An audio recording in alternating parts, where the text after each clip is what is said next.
Hello viewers, well this is a first sort of impressions and an introduction to iRacing, if you like. Over the coming months I'm going to be doing lots of videos and blogs explaining my thoughts on iRacing as I sort of delve my way into it, unlayering it piece by piece, discovering one new thing at a time. Let's just go through some initial thoughts. So iRacing then came out in 2008 and initially it didn't interest me. I just saw it as a NASCAR, an IndyCar event, in particular NASCAR, and it was very US focused. And the word sim, I think, I've always found the word simulation to mean a pretty soulless driving experience and nothing like the visceral feeling of actually driving. You're sort of detached from the simulation, if you like, because simulations, as good as they can never be like real life because they don't have the visceral sensations. So it's important that you learn to drive by a visual feeling as well as a tactile feeling as well. And so I've seen iRacing develop over time, and I was originally going to start it last year, and eventually this year, well, I've been trying it out at Autosport International. I've been trying it out in the Vasaro seat recently, as well as the other videos I've put up, and I thought it's about time I get stuck in. So let's jump across now, and I'll go through my first impressions on iRacing as an introduction to what it's all about. So iRacing then, we've seen it for a long time, we've seen lots of ads like these as well on Inside Sim Racing, and very glossy, loads of information, and basically in a few seconds they pump so much information in front of you, you can't even take it in. I suppose when you look at a driving game, you've got to look at what's going to grab you as a racing fan and how does it appeal to you, how complex is it, and I think sometimes people can almost be put off by the amount of options that they see here. It's all just flying up, and you think, well, where do I fit in to all of that? But either way, I mean, as you can see, you could go on like this all day of iRacing with stats, with information. It's fantastic. But we start here with the website then. So you want to register for the website and you want to find your way into it. What's it all about? So many options. How does the subscription system work? And we'll come back to that. Once you've registered and you log in there, you have all of your standard information, your class up in the top corner where you are, the option to race, as well as lots of drop-down menus. So much to discover here. These drop-down menus, as you can see, there's heaps of options, and I've also placed a couple of helpful links at the bottom of this video for those who are new or potentially interested in iRacing and taking it up. So much to discover. There's my own profile. You can see what races you've had, you can watch your replays, you can paint your car, you can earn achievements. I mean, take something like achievements. I didn't even realise there was an awards/achievement system in iRacing, and you can see it there on the drop down menu.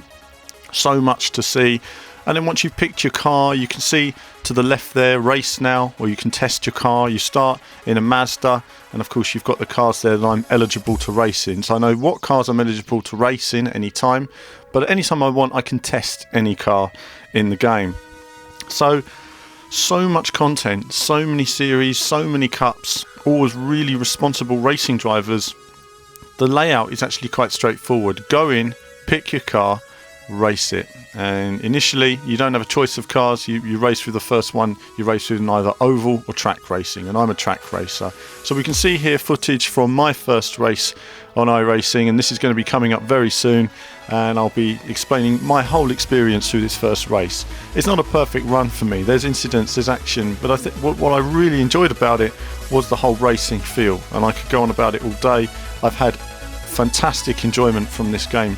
Well, I say game, it's a simulation. It is a racing simulation. It's, for me, getting to the end of it was one of the most fulfilling racing experiences I've ever come across on anything. And some people might say, oh well, you should play PC simulations all the time, but as I said earlier, they've moved forward for me in iRacing in particular, in a tactile response, in a visual way, and of course when not racing you can watch replays, so you can go and spectate the many races taking place.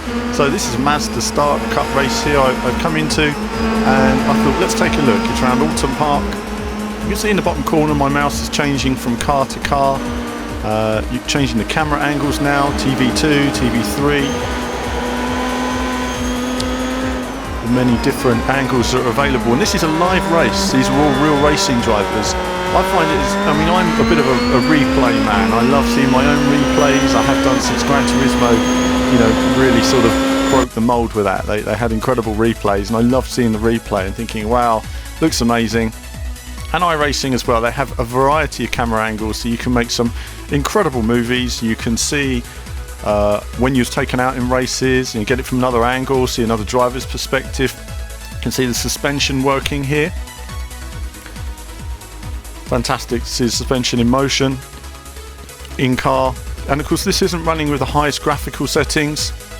My PC, my laptop, which is running this, doesn't run these games with full settings, but as you can see, perfectly playable, running fine, lots of detail there on display. So I love this. You've got a Blimp Cam.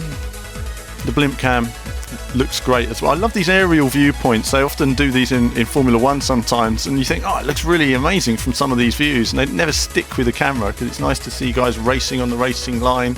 You see the cars squirming around as they push out of some of the slower corners, trying to find the traction. As we follow these two guys around this race. And this is just something which I've seen to show you guys. There's so many options that when creating something like a how-to guide on iRacing, you have to know the whole game, or simulation should I say, inside out. With iRacing, I'm discovering new things all the time, and there are iRacing experts who will say, give it time and you'll discover new ways of how the cars handle, new ways of how it drives, new options in there that you didn't know existed, new menu shortcut options and everything else, and that's why people have button boxes and they need extra buttons and everything. But overall it's an approachable racing experience. You don't need to be the best racing driver in the world to play it. You just need to be a fan of motor racing and sensible with your driving. Accelerate, brake, accelerate, brake. Don't go for a silly move.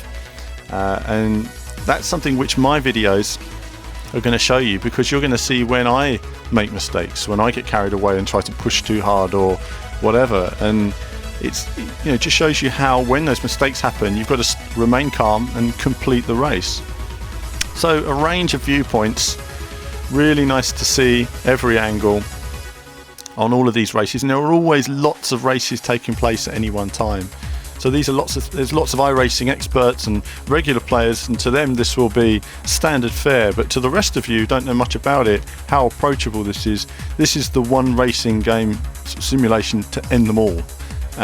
It's got everything you need in there, and it's a large package and it's constantly expanding. So for me it's been really nice to see all of this, the development of the website, learning my way around it gradually, and of course all of that's going to be blogged for you guys. So I'm just having a look, testing out some of the different views here, following some of the different cars. That guy's in second place, Justin Lindsay, pushing hard, trying to make up ground on first place, who's clearly a long way down the road at this point. These guys are all doing very well in their racing. It's nice to see the body language of the cars. I love this circuit. Alton Park has some wonderful undulation, challenging track surface areas, some high speed corners. Very satisfying turn one before we come into this long sweeping corner, which felt amazing in the IndyCar. Really nice corner. The track opens out for you. It's a great feeling to another high speed corner. As I have a look around at the different information again there, so I bring up the menu and you can see the laps for any given drivers. You can see your own laps, you can see everyone else's laps, you can see when they put in their fastest lap, whether it be tyres, whether it be fuel that's also helping with that lap time. You can see your own consistency. Really nice to see that kind of data displayed available there on the fly when you're actually watching a race. You can see the competitors in the race, what division they're in, so what quality those competitors are, essentially, of where they are in their iRacing at the moment. Latest lap times, the grid. As much as it's self-explanatory, it's nice to still see some of this stuff. And I think also to compare on lap times, which I will do on a later video, just to show how consistency could be as little as a tenth of a second a lap. But that still builds up over a long race. And you know, I'm moving forward myself and I'm always learning. So we can see a number of cars are a lap down. A couple of guys pulled out. There was a crash probably on the first lap. So Oliver and Craig would have just said, you know, forget it, and they've sat in the pits. So you can see sometimes there's been a pile up, which is hence why some of the field might be a long way down. as I look at the different splits which aren't coming up there. And of course then you've got the area where people have the ability to chat to each other, and I just chat to them. Great racing, guys. No pressure on them. I just let them know that I'm actually recording this race and it's going to appear on this video. But alas, it's not the most exciting race. Some of the races are very close. I've seen some really great racing amongst people. It's like watching the real thing, you know. They are wheel to wheel, respectful driving. Nobody wants to touch each other. Everybody wants to keep it together. But that doesn't mean that sometimes you aren't going to get taken out. So great racing, guys. Recording some of this for VVV. No pressure.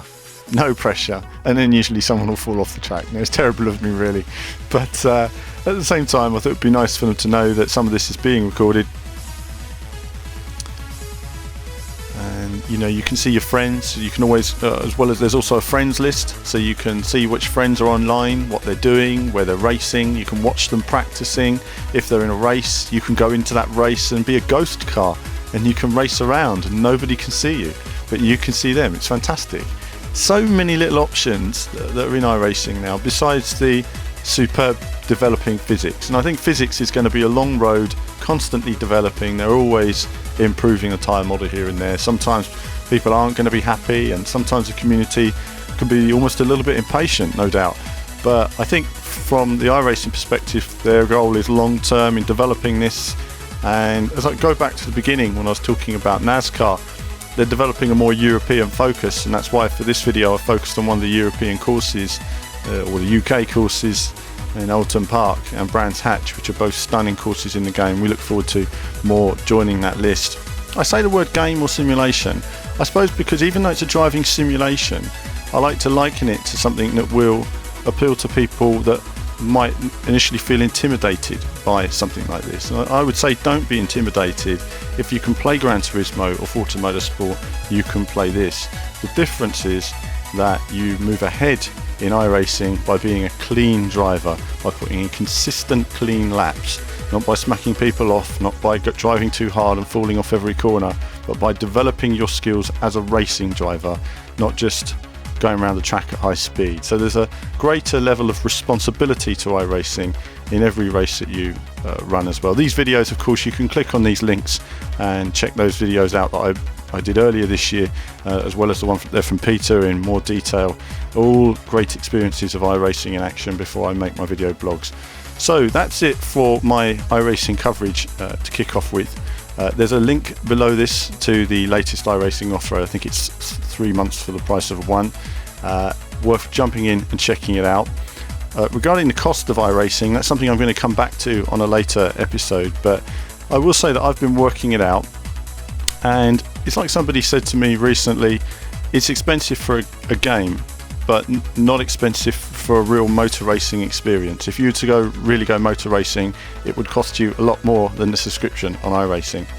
The initial outlay for the content is going to be high, but then at the same time, I look at what most racing gamers bought last year. They bought Dirt 3, they bought Shift 2, they bought Forza 4, they bought Formula 1, they bought Driver, San Francisco.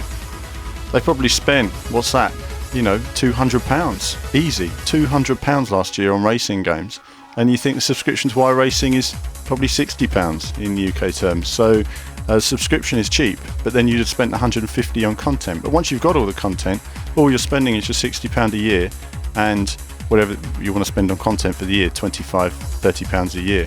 So when you look at what people spend on individual games, this is like all of those games combined, and that's not me trying to sell it. It's just laying out how much money people actually spend on their racing games every year, and how iRacing is taking that and saying, look, this is a product for serious racing fans who want to really get into something long term. I've been blown away by it at the moment, and that's not me as a fanboy, that's me talking to you as a journalist who's looking at this from afar. He looks at many racing games from afar and many simulations. I've been in all kinds of simulations, and you know, talking at it also as a sense of the feeling of being in a real racing car. It's there's a tactile response to the tarmac and the feel, which has developed quite a lot in the last 18 months, it has to be said. So No, this is great. This is the first introduction then to our iRacing coverage, and you can expect to see a lot more very soon. But first, in the next video, we'll kick off with my first race. That's it for now, viewers. More soon.